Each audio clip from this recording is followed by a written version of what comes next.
Hello दोस्तों, आप सभी का स्वागत है आपके अपने यूट्यूब चैनल जीएस वाला 360 डिग्री में। तो आज है 20 जनवरी और 20 जनवरी से जितने भी महत्वपूर्ण करंट अफेयर बनता है उसका हम लोग डिस्कशन करेंगे। साथ ही टेस्ट सीरीज चल रहा है, उसके बाद घटना चक्र का आएगा और एक पॉलिटी का सेशन स्टार्ट करने जा रहे हैं। वो फाउंडेशन है जो फ्री उपलब्ध कराया जा रहा है।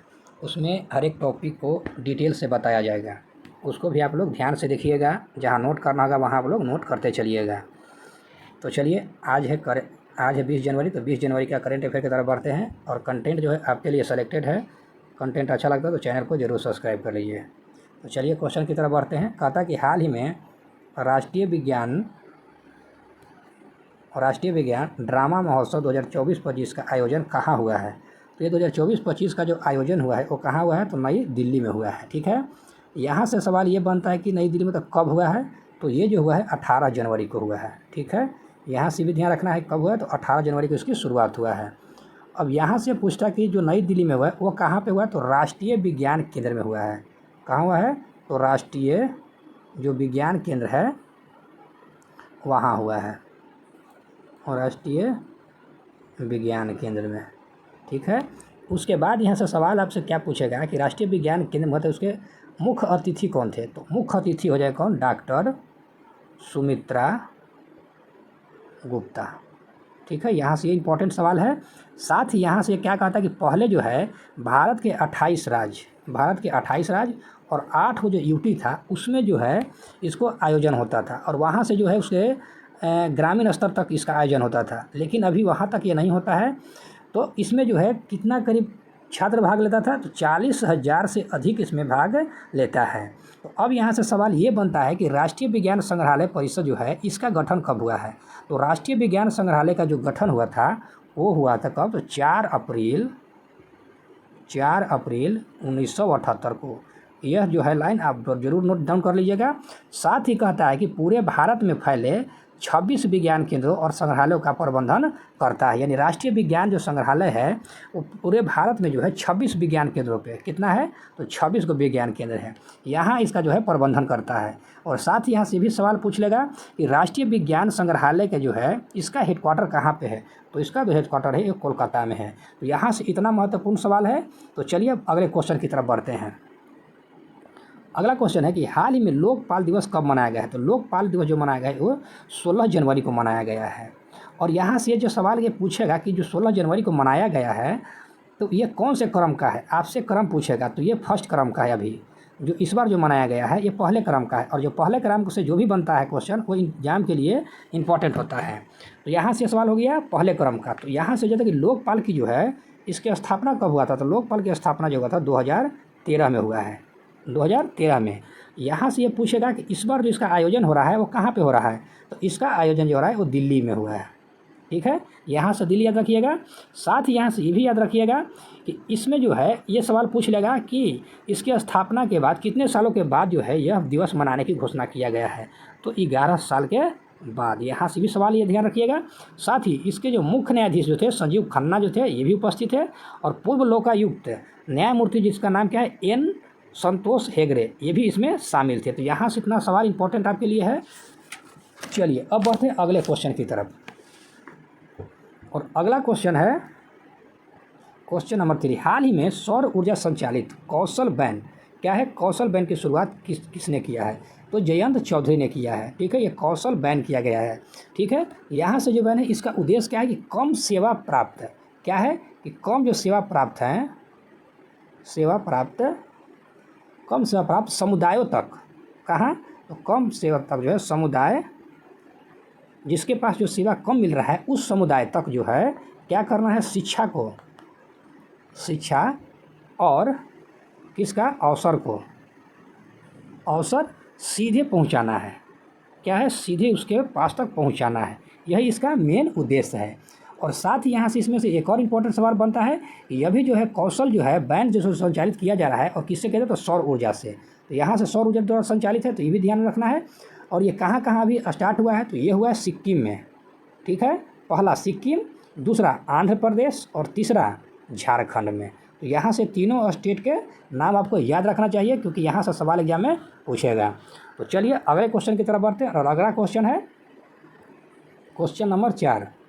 कहता है कि हाल ही में किस विभाग ने NBM, क्या है NBM 2.0 है, ठीक है 2.0 और संचार साथी ऐप लॉन्च किया है।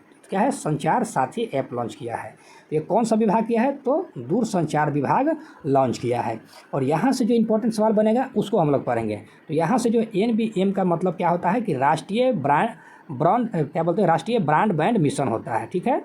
तो अब यहाँ से दूरसंचार विभाग के द्वारा किया गया है।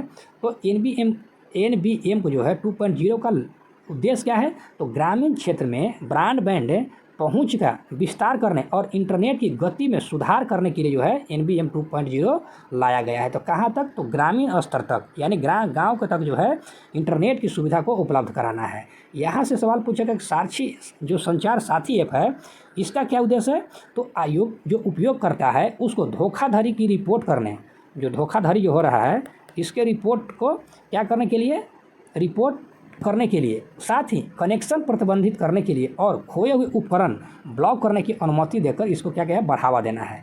यहाँ से एक ध्यान रखना है कि जो भी धोखाधड़ी हो रहा है संचार साथी ऐप के द्वारा इसको कंट्रोल किया जाएगा। और NBM 2.0 का क्या है कि इंटरनेट को जो है ग्रामीण स्तर तक इसको पहुँचाना है। यहाँ से इतना सवाल। साथ ही अगर इसमें क्या कहा गया है कि NBM जो है 2.0 जो है इसका लक्ष्य है कि भारत के अभी जो है 1.7 लाख, क्या है 1.7 लाख जो गांव है वहां तक इसको जोड़ना है, इसका लक्ष्य है। तो सवाल ये पूछेगा कि कितने गांव तक इसको कनेक्शन जोड़ने का है, तो 1.7 लाख तक। चलिए यहाँ से इतना सवाल बनता है। और अब बढ़ते हैं अगले क्वेश्चन की तरफ। अगला क्वेश्चन कहता है कि हाल ही में चीन ने किस देश के उपग्रह अंतरिक्ष में प्रक्षेपित किया है, तो ये क्या है, पाकिस्तान के। ये सवाल बहुत इंपॉर्टेंट है, तो पाकिस्तान के। तो यहाँ से ध्यान में ये रखना है कि जो उपग्रह जो लॉन्च किया है उसका नाम क्या है, तो उस उपग्रह का जो नाम है उसका नाम है PRSCEO-1, इसका ये नाम है। ये आप नाम जरूर ध्यान रखिएगा। और साथ ही यहाँ से क्या है, यह जो लॉन्च किया गया है किससे लॉन्च किया है, किससे लगा, चीन के जो है चीन के जिक्वान जो है यह सैटेलाइट लॉन्च सेंटर से जो है प्रक्षेपित किया गया है। और इसका उद्देश्य क्या है, ये जो उपग्रह जो छोड़ा गया है इसका उद्देश्य क्या है, तो प्राकृतिक संसाधनों की निगरानी और प्रबंधन और आपदा जो होता है उसकी प्रतिक्रिया, और साथ ही शहरी नियोजन, और उसके बाद क्या कहता है, कृषि विकास में पाकिस्तान की क्षमता को बढ़ाने के लिए जो है यह उपग्रह लॉन्च किया गया है। चलिए तो अब बढ़ते हैं अगले क्वेश्चन की तरफ। और अगला क्वेश्चन है क्वेश्चन नंबर 6 है। तो यहाँ से तक इतना ही स्टैटिक पोर्शन का था। और अब हम लोग बढ़ेंगे यहाँ से वन लाइनर की तरफ।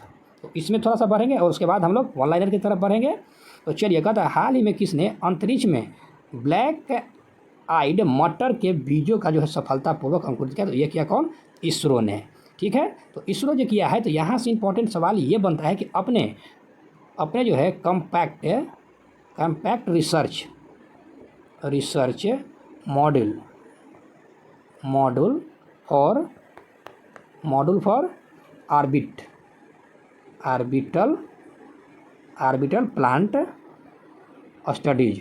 स्टडीज पर ब्लैक आइड मटर के बीजों का सफलतापूर्वक अंकुरित करके जो है अंतरिक्ष कृषि में एक महत्वपूर्ण उपलब्धि हासिल किया है। तो यहाँ से इसको ध्यान में आपको रखना है, किसके द्वारा है, तो इसरो के द्वारा। चलिए तो अब क्वेश्चन बढ़ते हैं अगला की तरफ। कहता है हाल ही में किस बैंक ने विदेशी बैंकों को भारतीय रुपये में खाता खोलने की अनुमति दिया है, तो ये कौन सा बैंक दिया है, तो RBI दिया है। यहाँ से हो जाएगा RBI।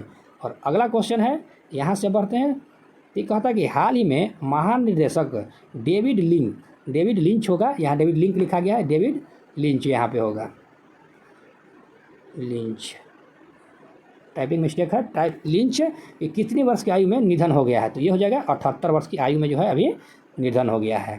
पहला खो खो विश्व कप 2025 महिला फाइनल खिताब किसने जीता है, तो ये जो है भारत ने जीता है।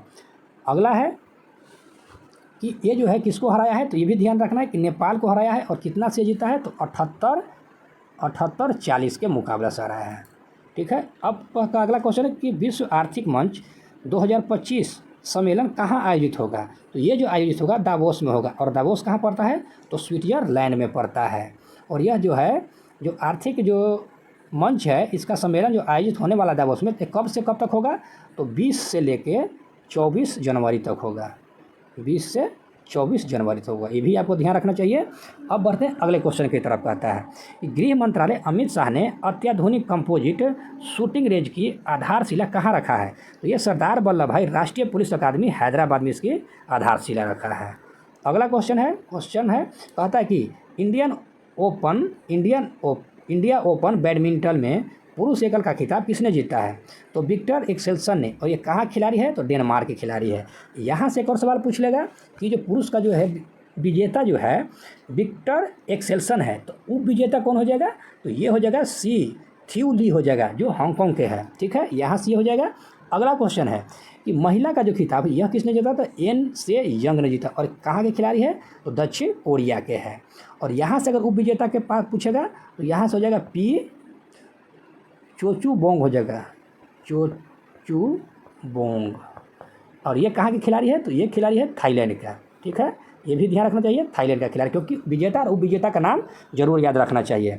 अगला क्वेश्चन कहता है हाल ही में गंगा जल योजना किस राज्य सरकार द्वारा शुरू एक महत्वपूर्ण योजना है? तो यह जो है हर घर गंगा जल योजना जो है किस राज्य सरकार के द्वारा है?